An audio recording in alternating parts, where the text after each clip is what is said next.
어느덧 6월의 마지막 날입니다. 창가로 들어오는 따스한 햇살과 푸른 잎사귀 사이로 불어오는 초여름의 바람이 한 달의 끝을 알립니다. 여름은 이제 막 시작되었지만 상반기는 오늘로 마무리됩니다. 시간의 흐름은 참으로 신비롭습니다. 느릴 때도 있고 빠를 때도 있지만 결코 멈추지 않습니다. 올해 상반기를 돌아보며 우리는 스스로에게 물어볼 수 있습니다. 나는 지금 어디에 서 있는가? 지난 6개월 동안 내가 품었던 소망과 기도는 어떻게 되었는가?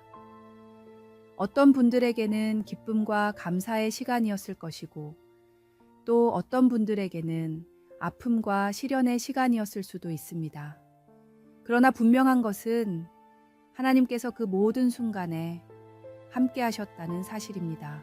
초여름의 푸른 잎사귀들이 가을의 열매를 약속하듯 우리의 현재는 미래의 열매를 약속합니다. 씨앗이 흙 속에서 고난을 겪으며 싹을 트이우듯 우리의 삶에 찾아온 어려움도 결국은 더 큰 성장과 열매를 위한 과정임을 믿습니다. 모든 것이 합력하여 선을 이루느니라는 말씀처럼 하나님께서는 우리 삶의 모든 순간을 선하게 인도하십니다. 7월부터 시작되는 하반기를 맞이하며 새로운 마음과 결단으로 나아갑시다. 초여름의 푸르름이 가득한 이 계절, 우리의 영혼도 그렇게 생명력 넘치는 푸르름으로 가득 채워지기를 소망합니다. 오늘의 말씀, 우리가 알거니와 하나님을 사랑하는 자, 곧 그의 뜻대로 부르심을 입은 자들에게는 모든 것이 합력하여 선을 이루느니라. 오늘의 만나, 감사의 제목을 하나씩 찾아보세요. 어려웠던 순간 속에서도 하나님의 손길을 발견할 수 있을 것입니다. 그리고 하반기를 위한 새로운 소망과 기도 제목을 정해 보십시오. 하나님께서 놀라운 열매를 맺게 하실 것입니다.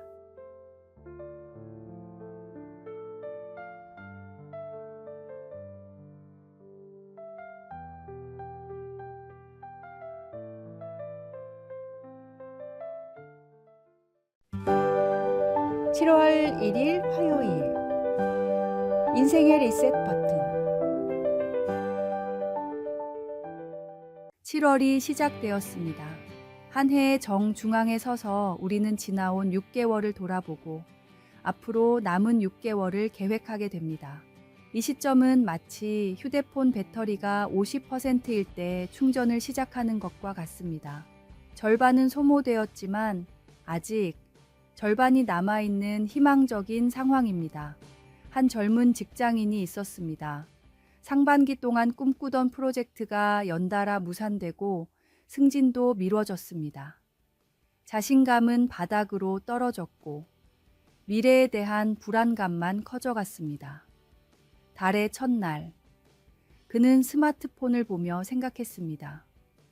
내 인생도 이 폰처럼 배터리가 떨어져 가는 것 같다. 그때 화면에 배터리 50%, 절전 모드로 전환하시겠습니까? 라는 알림이 떴습니다.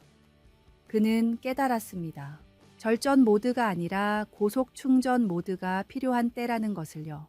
그날부터 그는 새로운 기술을 배우고 다른 부서 동료들과 네트워킹을 시작했습니다. 자신을 위한 투자를 멈추지 않았더니 하반기에 그는 완전히 새로운 분야에서 빛을 발하게 되었습니다. 한 해의 하반기에 접어드는 7월은 우리 인생의 리셋 버튼과 같습니다. 상반기에 실패나 아쉬움이 있더라도 하나님께서는 언제나 새로운 에너지로 우리를 충전해 주십니다. 한 해의 중심에서 우리는 다시 한번 주님께 우리의 마음과 계획을 업데이트할 수 있습니다. 과거의 실수는 경험이 되고 미래의 계획은 소망이 됩니다. 오늘의 말씀, 보라, 내가 새 일을 행하리니 이제 나타낼 것이라. 너희가 그것을 알지 못하겠느냐? 반드시 내가 광야의 길을, 사막의 강을 내리니 오늘의 만나. 지나간 오류는 삭제하고 새로운 비전을 다운로드하며 다시 시작하는 용기를 주님께 구해봅시다.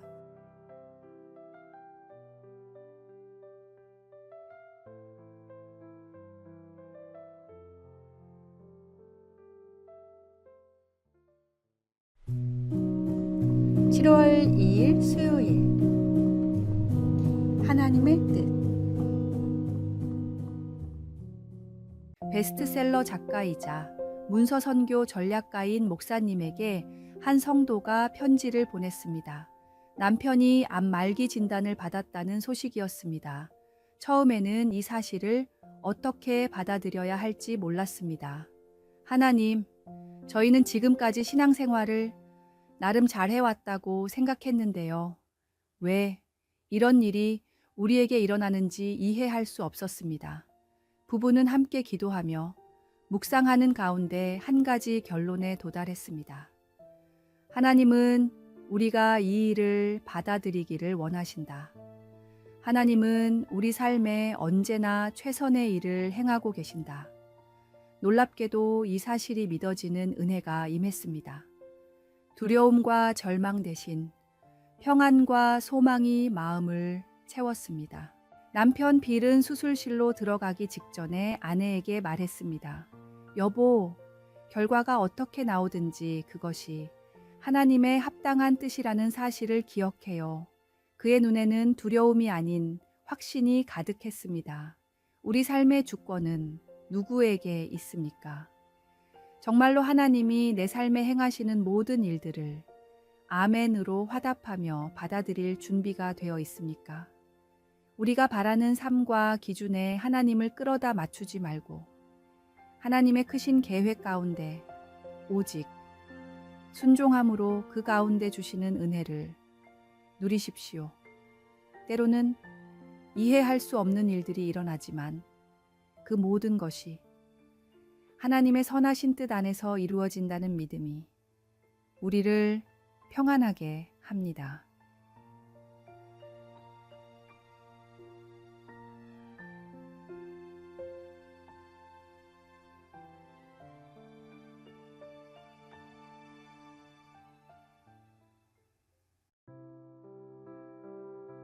오늘의 말씀.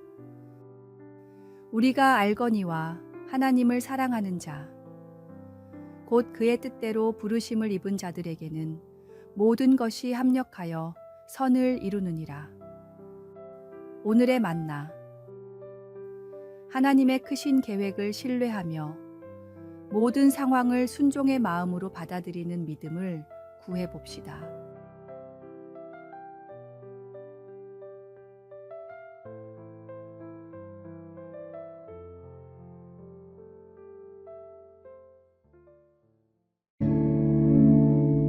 (7월 3일) 목요일.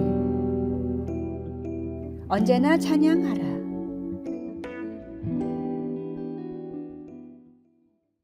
이사야서에는 하나님이 인간을 창조하신 목적이 찬양받기 위함이라고 기록되어 있습니다. 찬양의 사전적인 뜻은 어떤 대상을 높이거나 행한 일을 기리는 것입니다. 한마디로 우리는 하나님을 높이고 하나님이 행하신 일을 기리기 위해 지음받았습니다. 이것이 우리 존재의 가장 근본적인 목적이며 기쁨의 원천입니다. 성경에 나와 있는 우리가 찬양해야 할 7가지 때가 있습니다. 하나님의 도움을 경험했을 때, 헌금을 드릴 때, 큰 복과 축복을 경험했을 때, 고난을 당했을 때, 기쁜 일을 경험할 때, 예배 드릴 때, 그리고 매일 영원토록입니다. 좋을 때만 찬양하는 것이 아니라 모든 때에 찬양하라고 하나님께서 명령하신 것입니다. 왜냐하면 하나님은 우리의 상황과 상관없이 언제나 찬양 받으실 분이시기 때문입니다. 우리는 모든 상황 가운데 주님을 찬양해야 합니다. 옥에 갇힌 바울과 실라가 주님을 찬양할 때 옥문이 열리는 기적이 일어났듯이 우리가 어떤 상황이든지 주님을 찬양할 때 기적이 일어납니다. 주님은 우리가 기쁠 때나 슬플 때나 감정과 환경에 상관없이 영원히 찬양받으실 존귀하신 분입니다.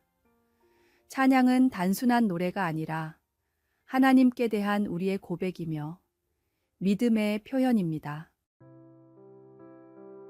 오늘의 말씀. 이 백성은 내가 나를 위하여 지었나니 나를 찬송하게 하려 함이니라. 오늘의 만나. 오늘 하루 어떤 상황에서든 주님을 찬양하는 마음을 잃지 않도록 기도해 봅시다.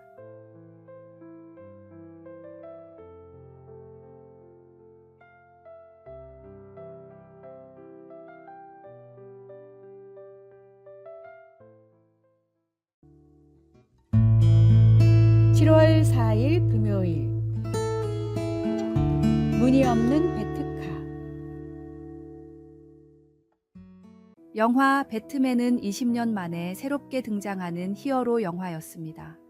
감독부터 배우까지 최고의 캐스팅이었고 만화에서나 볼 수 있던 주인공의 비밀병기 베트카까지 실제 주행할 수 있도록 정밀하게 제작되었습니다. 영화 역사상 거의 처음으로 시도되는 일이었기 때문에 제작진들은 완벽한 결과물을 만들어내기 위해 온 힘을 다했습니다.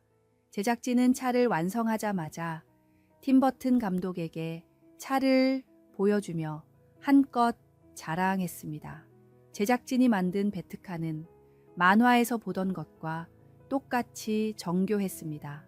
세부적인 디테일 하나하나까지 완벽하게 재현된 멋진 작품이었습니다. 그런데 한참 동안 차를 살펴보던 팀 버튼 감독이 제작진에게 물었습니다. 그런데 이 차는 어떻게 탈 수 있나요? 제작진은 외관을 정교하게 만드느라 문 만드는 것을 깜박했다는 사실을 그제야 깨달았습니다. 결국 제작진은 차의 외관을 완전히 교체하고 문을 새로 만들었습니다. 시간과 비용이 엄청나게 들었지만 어쩔 수 없는 선택이었습니다. 아무리 잘 만든 차라도 문이 없으면 탈 수 없는 고철일 뿐입니다. 마찬가지로 우리의 행위가 없는 믿음만으로는 하나님을 기쁘시게 할 수 없습니다. 하나님을 최고로 기쁘시게 할 수 있는 일, 성도로서 세상에서 맛볼 수 있는 최고의 보람, 모두 전도를 통해서만 경험할 수 있습니다. 전도는 우리 믿음의 문과 같습니다. 오늘의 말씀. 그러므로 너희는 가서 모든 민족을 제자로 삼아 아버지와 아들과 성령의 이름으로 세례를 베풀고 오늘의 만나. 믿음으로 구원받고 세상에 복음을 전하는 것이 성도의 가장 중요한 본분임을 잊지 맙시다.